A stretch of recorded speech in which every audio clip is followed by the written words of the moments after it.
El ejercicio que haremos hoy se trata sobre la construcción de particiones en una sigma álgebra. Este ejercicio es bastante simple, sin embargo, es importante saber de qué se trata porque cuando tenemos un conjunto, digamos omega, y una sigma álgebra m, lo que ocurre es que vamos acá nosotros a construir una medida, que podemos llamarle mu, o también podemos hacer la medida Lebesgue. De este modo es importante entender las técnicas que podemos obtener de la sigma álgebra, porque por ejemplo lo que queremos nosotros, ¿no es cierto? Si tenemos el conjunto omega, digamos así, omega, entonces va a haber algún momento, supongamos que es un disco cerrado, que vamos a querer dividir este conjunto y lo queremos escribir de esta manera, digamos, así como lo hicimos anteriormente con la pizza, por así decirlo, ¿cierto? O sea, tomamos un conjunto y lo dividimos de una manera disjunta. Entonces tenemos esta división, y si notamos, esta es una división disjunta. Entonces lo que queremos, ¿no es cierto?, es que nuestra medida se comporte de una manera como coherente con nuestra división. Esto es, por ejemplo, si nosotros ahora tomamos mu y calculamos esto en cada una de estas partecitas y las sumamos, nos tiene que dar el mu del conjunto completo. También se puede pensar con una función f, digamos, que va de un intervalo a otro. Entonces tenemos una función f así y queremos calcular el área bajo la curva.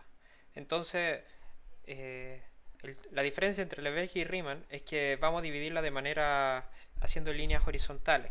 Entonces cuando hagamos esto, vamos a tirar un par de líneas horizontales acá. Entonces vamos a dividir las áreas, lo mismo que hicimos con nuestro disco. Entonces vamos a tener tres secciones. Vamos a tener la sección así, la sección así, digamos, que llega hasta ahí, ¿no es cierto? Y la sección que justo dio un rectángulo. Entonces lo que vamos a querer finalmente es calcular la integral de f como de mu como la suma de estas tres regiones. Digamos, este de aquí, y el pedacito así, y el cuadrado. Entonces cuando sumemos los tres, nos tiene que dar la integral. Es por este tipo de técnica que es bastante importante acostumbrarse a tomar una unión de conjuntos y dividirlas de una forma disjunta, de la manera en que nos piden en este ejercicio. Ahora comencemos a hacerlo. Y bueno, el truco es muy sencillo.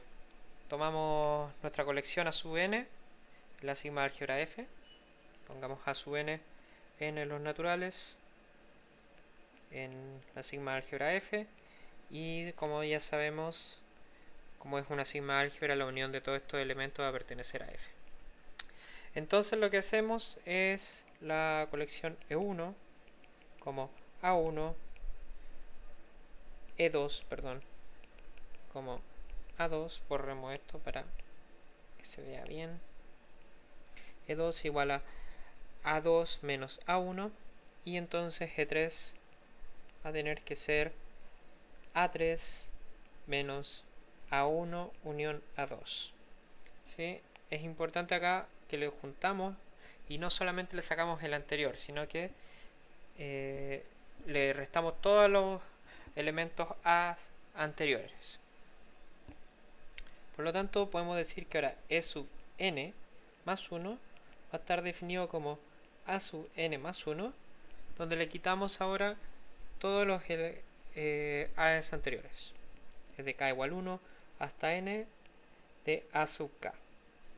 Y lo primero que tenemos que notar es que cada E sub n, E sub k, va a pertenecer a la sigma álgebra f, porque si nos damos cuenta, esto está escrito como la resta de conjuntos. En realidad se escribe, ¿no es cierto?, como en este caso de aquí, A2 intersectado con A1 complemento. Y el complemento está en la sigma álgebra y la intersección finita está en la sigma álgebra. Por lo tanto, tenemos que E2 pertenece a sigma álgebra. Del mismo modo, entonces ahora tenemos que E sub n más 1 va a pertenecer a la sigma álgebra porque este elemento de aquí pertenece a la sigma álgebra. Y como sabemos ya, este de aquí se puede escribir como a sub n más 1 intersectado con toda esta unión a sub k desde k igual 1 hasta n en complemento. Por lo tanto, todo esto va a estar en la sigma álgebra f. Y no es difícil ahora ver de que la unión de todos estos g sub n y a's va a ser igual. Comprobémoslo. Y acá está escrito el enunciado. Podemos ver que aquí a la derecha puse la definición de nuestro g sub n. Y en la sección anterior lo que habíamos probado era que e sub n pertenece a f para todo n en los naturales.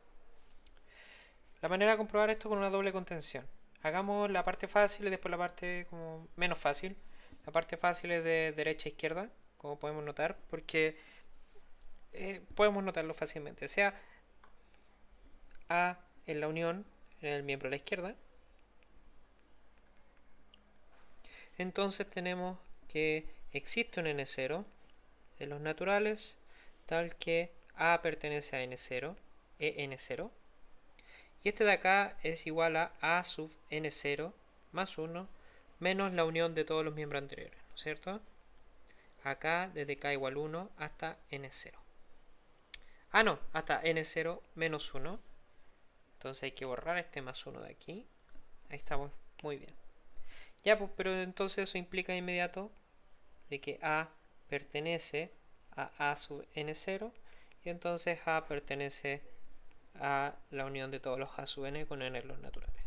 Entonces podemos ver de que esta contención es bastante fácil. Vamos por la otra. Tomamos un elemento de la... Oh, lo escribí hacia ese lado. Tomamos un elemento de la parte de la izquierda. Ahí. Entonces decimos ahora sea B para que no haya tanta confusión. En a sub n con n en los naturales. Entonces, del mismo modo, existe m0 en los naturales, donde A pertenece a sub m0. Ya, pero voy a hacerlo de una manera un poquito más que se me ocurrió recién, que quizá puede que les guste esta forma. La manera que lo voy a hacer es la siguiente.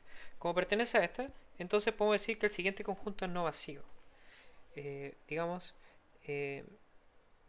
vamos a definir el conjunto P sub B con el conjunto de todos los naturales n en n, donde B pertenece a sub n. Entonces, como ocurre esto, perdón, ahí puse A. Como ocurre esto, entonces tenemos que P sub B es no vacío y P sub B es subconjunto de n. Y al ocurrir esto, implica de inmediato, porque n es un conjunto ordenado con un mínimo, ocurre que existe,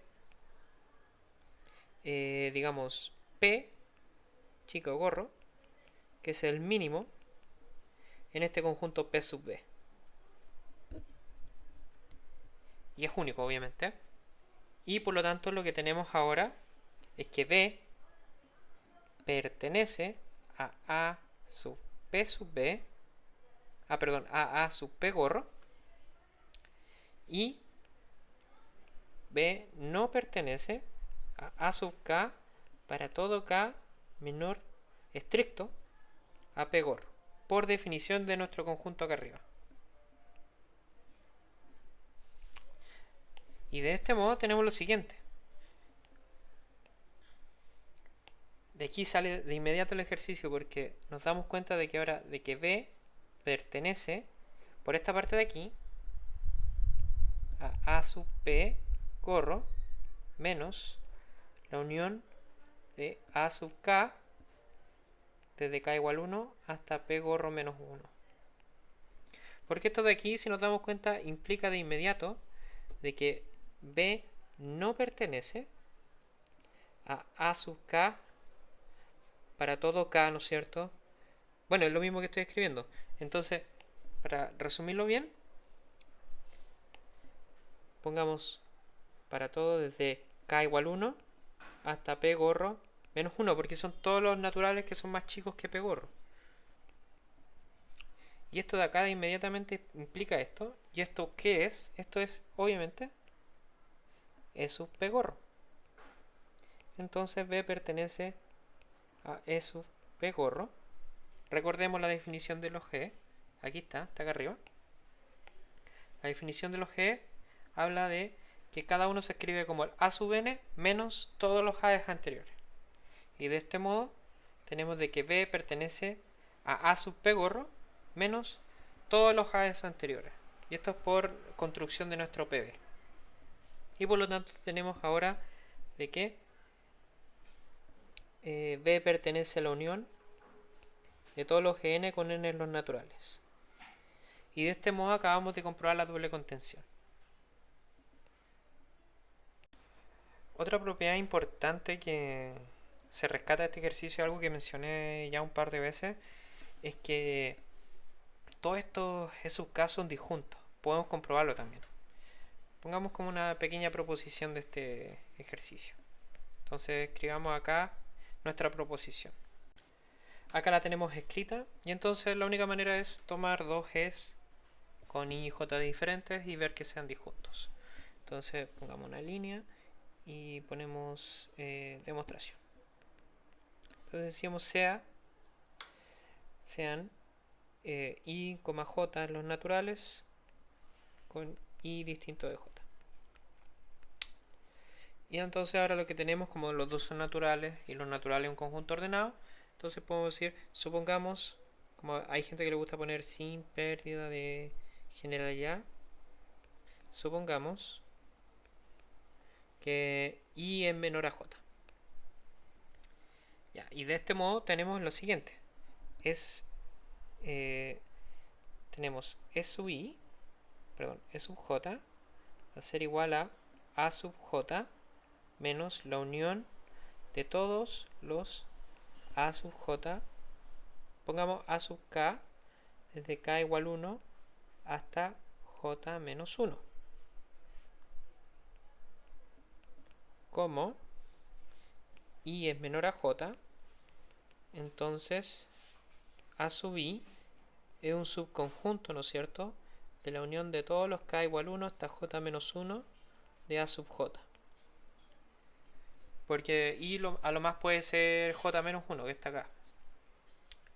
Y entonces eso implica de inmediato que E sub J intersectado con A sub I va a ser vacío, por definición de E sub J, que está acá.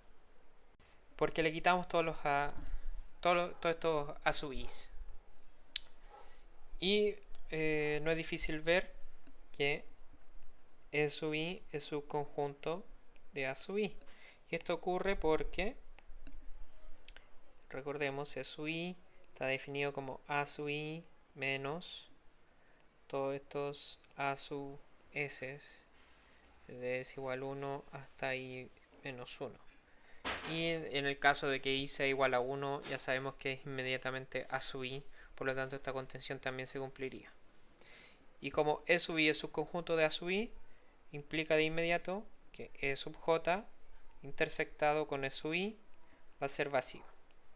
Y esto ocurre bajo la hipótesis de que I es distinto de J. Por lo tanto, además de haber construido todo esto, tenemos de que esta colección en particular de E sub K son disjuntos. Y esto es súper útil y lo vamos a reiterar veces después cuando estemos trabajando con medidas. Y bueno, este era el video de hoy día, así que espero que les guste y nos vemos pronto.